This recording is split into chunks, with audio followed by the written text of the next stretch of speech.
Good morning friends, welcome back to my channel Tanima daily লাইফস্টাইলে তোমাদের সকলকে অনেক অনেক অনেক স্বাগত। বড়দেরকে প্রণাম ও ছোটোদেরকে ভালোবাসা জানিয়েই শুরু করছি আজকের ভিডিও। আজকে হচ্ছে বৃহস্পতিবার। তো দাদা অনেকক্ষণ আগে উঠে সকালে চলে গেছে ওই বাড়ি, আর আমি উঠলাম, উঠে এসে মাছগুলো বের করলাম। কতগুলো পমফ্রেট মাছ বেঁচেছে সেদিনকে, সেই মাছগুলো ভাজা মাছ। তো ওইটা যে রান্না হবে দেখো বের করে রেখেছি। আর এই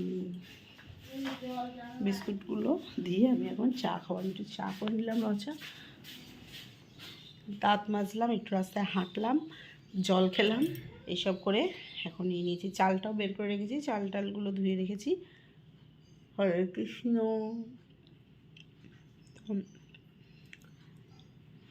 এখন 12টার মধ্যে শুয়ে পড়ি তো, আর সকালে উঠতে উঠতে এখন 6টায় ঘুম ভেঙে যেত। তবে আজকে 6:30টায় উঠেছি। ভেঙে গেছিলো কিন্তু বিছানা থেকে উঠতে ইচ্ছা করছিল না। সেই এখানে বিছানাগুলো সব করে নিয়েছি। খাটটা দেখলেই মনটা কেমন খালি খালি লাগে। এই খাটটা মার জন্য কেনা হয়েছিল, তো মা সেখানেই শুয়েছিল।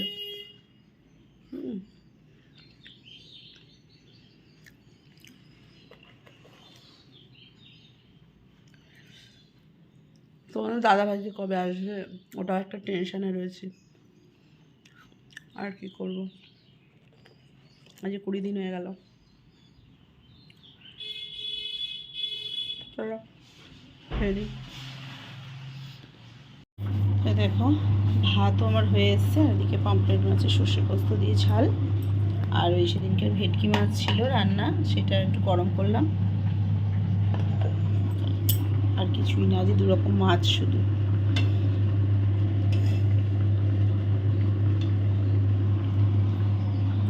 এই হচ্ছে আজকে আমার মিট।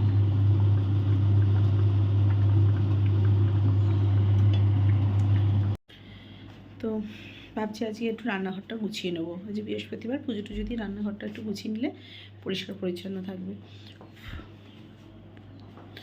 বিড়ালে বাচ্চা দিয়েছে, সে বারবার শুধু মুখে করে নিয়ে আসছে, ওই জন্য এই ঘর দরজাটা বন্ধ করে রেখেছি।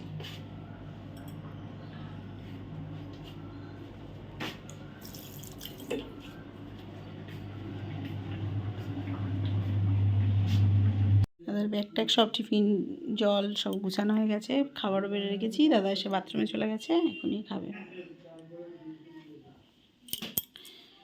ওই দেখো আরেকজন হাতে চিপা খেয়েছে, তাই জন্য ঠাকুমাকে দিয়ে হাতে ম্যাসেজ করাচ্ছে। এ দেখো বন্ধুরা, আজকে অনেক কাজ করেছি। ব্যাপারটা হয়ে গেছে, দেখলাম বিপদে হয়েছিল রান্নাঘরটা গুছাবো, রান্নাঘরটা না গুছিয়ে করলাম হচ্ছে বড় ঘরটা। কালকে মার তো ঠাকুরগুলো নিয়ে আসতে হবে। মার হচ্ছে রাধা গোবিন্দ আছে, পিতলের বিগ্রহ, আর সিংহাসন আছে যেটাতে উনি থাকতো আর কি। তা ওই ইয়ের জন্য ঠাকুরটাকে ওখানে রাখবো, শ্বেতপাথরের সিংহাসনটা, তা যার জন্য পুরো ঘরটাকে আলমারি, মানে কিভাবে যেদিকে ছিল, ধরো এই কোণায় আলমারি ছিল, নিয়ে এসেছি এই কোণায়। তোমাদেরকে আমি দেখাবো পরে অবশ্যই যে কি করেছি। আর খাটটা এরমভাবে ছিল লম্বা লম্বা, সেটাকে এরম রেখেছি। হ্যাঁ, তারপরে ঠাকুরটা সামনে নিয়ে এসেছি, সব কিছু মানে শোকেস এই দিকে ছিল, নিয়ে গেছি এই দিকে, মানে আলমারির দিকে। এরমভাবে করে পুরো করেছি। গুগলুর ক্রেডিট। বুঝতেই তো পারছো আমার শরীরে অত জোর নেই, বা আলমারিতে ভর্তি জিনিস, শোকেসে ভর্তি জিনিস, ওরকম সমেত ঠেলাঠেলি করে। ওই দেখো তা ও এখন ভাত খাচ্ছে। হ্যাঁ, 2খানা পমফ্রেট মাছ নিয়েছে আর একটা ভেটকি দিয়ে ভাত খাচ্ছে। তা দেখো আমার মার ছবি এখানে রয়েছে। দিয়ে এবার ওইসব করে আজ বৃহস্পতিবার পুজো টুজো করলাম, ঘর আবার মুছলাম। কাজের মানে দিদি তো কাজ করে চলে গেছে, ঘরটা সব মোছা হয়ে গেছিলো। এবার দেখলাম আমার সময় আছে, এখন তো জানো তোমরা যে আমার 9:30টার মধ্যে সমস্ত কাজ কমপ্লিট হয়ে যায়, তাই জন্যে আমি ওটা করলাম। করে টোরে নিয়ে পরিষ্কার টরিষ্কার করে রেডি। কালকে শুধু সকালবেলা মানে ভেটকি মাছ যেটা আছে ভাজা, অনেকগুলো তো বেঁচেছে সব, ওই ভেটকি মাছটা রান্না করব আর হচ্ছে শিম আলু ভাতে দেবো, বেশি কিছু করবো না কালকে। এই দুটো পদ করে নিয়েই আমি ওই বাড়ি যাবো, কারণ দাদা সকাল ওই বাড়ি যায়। ওই টাইমে গিয়ে ওখান থেকে ঠাকুরের সব জিনিসপত্র, রাধা গোবিন্দ সব নিয়ে আসবো।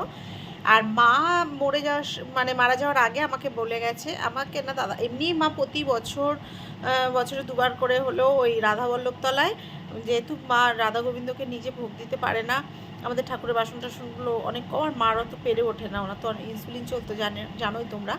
তা ওই জন্য মা রাধা বল্লভতলায় রাধা গোবিন্দর ভোগ দিত। তা আমার বাড়িতে এসেছে যেদিনকে, তার পরের দিনকেই বলছে যে রাধা মাঘী পূর্ণিমায় কিন্তু রাধা বল্লভতলায় একটু ভোগ দিস। তো দাদা তো দিতে পারবে না, এখন 1 বছর। তো আমি ভাবছি রাধা বল্লভতলায় ভোগটা দিয়ে রাধা গোবিন্দটাকে নিয়ে আসবো আমি। রাধা গোবিন্দ এখন থেকে আমার কাছে থাকবে। বলেছিল যদি তোরা কেউ পুজো করতে না পারিস, দাদাকে বলেছিল যে রাধা বল্লভতলায় দিয়ে দিস। তা আমি তা দিব না, আমি আছি, আমি নেব, আমি করব পুজোটা। তো চলো, হরে কৃষ্ণ, পরে আবার আসছি। যাইনি তাই। এখন বাজে হচ্ছে 6টা।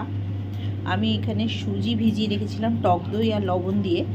হ্যাঁ, তার মধ্যে আমি এখন একটা এই হাতায় করে তড়কা বানিয়ে নিয়েছি, কারি পাতা, সর্ষে আর একটু কলার ডাল, যেটা বলে উড়ার ডাল, ওটা দিয়ে শুকনো লঙ্কা দিয়ে আমি এর মধ্যে মিশিয়ে দিয়েছি। মিশিয়ে দিয়ে ওর মধ্যে দিয়েছিলাম হচ্ছে গাজর কুচি, ক্যাপসিকাম কুচি আর পেঁয়াজ কুচি দিয়ে এই এরকম ইডলির মতো করে ভেজে নিচ্ছি কড়াই। এই ফ্রাই প্যানে হচ্ছে তেল ব্রাশ করে নিয়েছি। তেল ব্রাশ করে নিয়ে এরকম ছোট বড় যেরকম সাইজ যে যেমন খাবে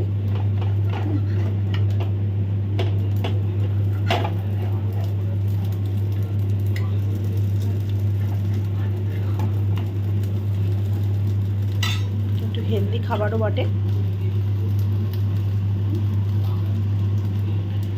তো আমি এটা করে দিয়ে সন্ধে দেখালাম।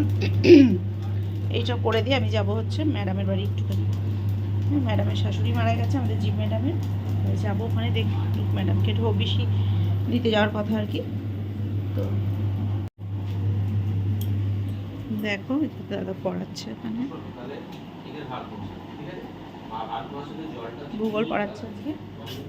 আর আমরা এদিকে রাত্রেবেলা রুটি আর ডিমের মামলেট খাবো ঠিক করলাম। পেঁয়াজ টিয়াজ দেখো কাটা হয়ে গেছে, লঙ্কা পেঁয়াজ। এখন দেখো খিচুড়ি এসছে, বুঝতে পারছি। দিদিভাই ফোন করে বললো যে খিচুড়ি ওখানে রাখ। খিচুড়ি আছে খাবে? এখন খিচুড়ি না, খিচুড়ি শুনলে আর না করা যায় না। খিচুড়ি চলে এসছে।